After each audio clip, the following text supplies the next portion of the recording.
other political figures who were against him or who appeared to criticize him. He crushed political parties, and he was not a friend to dissenters. Well, he was not as overbearing as Magufuli was. Lakini, he still did not entertain opposition that much. So when these two parties from Zanzibar and Tanganyika merged to form one party, now CCM, the dictatorship of Tanzania was authored in blood. CCM has ruled from 1977 to today. A mental math tells me that's around 23 plus 24. That's around 50 years, 40 something, 50 years. Hata kama ingekuwa hapa Kenya tumetawaliwa na chama moja for 50 years, hata sisi tungeamka, hata sisi tungerebel. We will still come to the same revolution the Gen Zs in Tanzania have come to. Mwalimu Nyerere ruled nicely, though as a dictator, but a benevolent one. When he exited, Ali Mwinyi took over power and continued with the same tone of crushing rebellion and opposition. And so did John Pombe Magufuli in 2015 when he assumed power using the CCM party. Some would liken Magufuli to Nyerere. Well, they are different in temperament, but they are good leaders.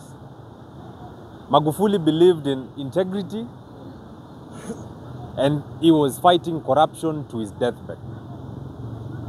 Even though he was a dictator, he was loved by his people for his ideas, for his vision, and for his strong political stand against Western imperialists.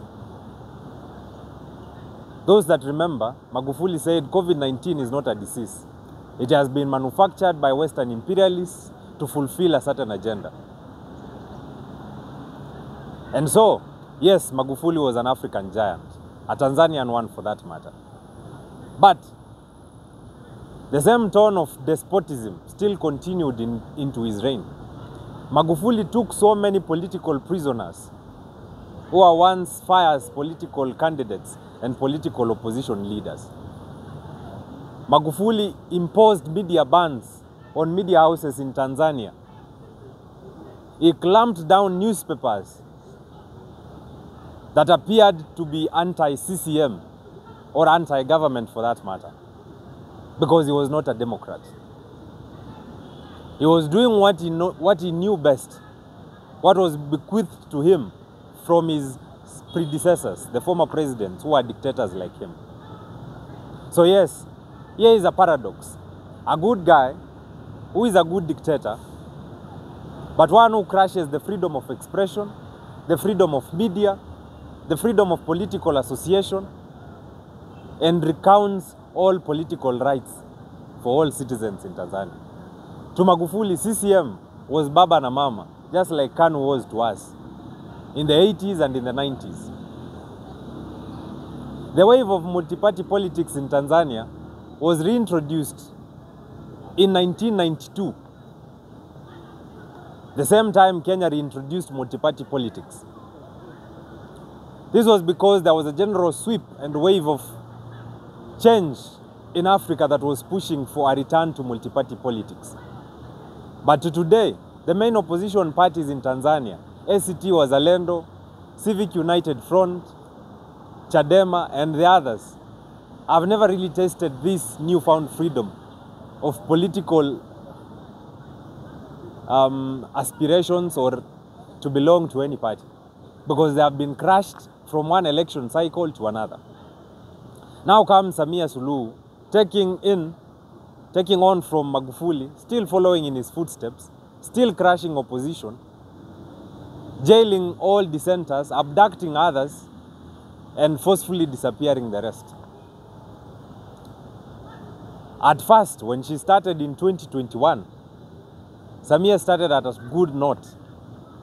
She released political prisoners and lifted the ban on media houses that had been outlawed by her predecessor, John Pombe Magufuli. So Tanzania thought that now, for once, they have a breath fresh of freedom. They have a fresh breath of independence in the media and in the political sector. But that was not to be. Samia bowed down to pressure from the opposition figures. And instead of taking in criticism, like any Democrat, she chose dictatorship. She followed in the footsteps of her former presidents. She curtailed the freedom of media. She introduced restrictive media laws. She introduced a restrictive cybercrimes law. She hunted down Gen Zs and all dissenters in Tanzania. And as you all know,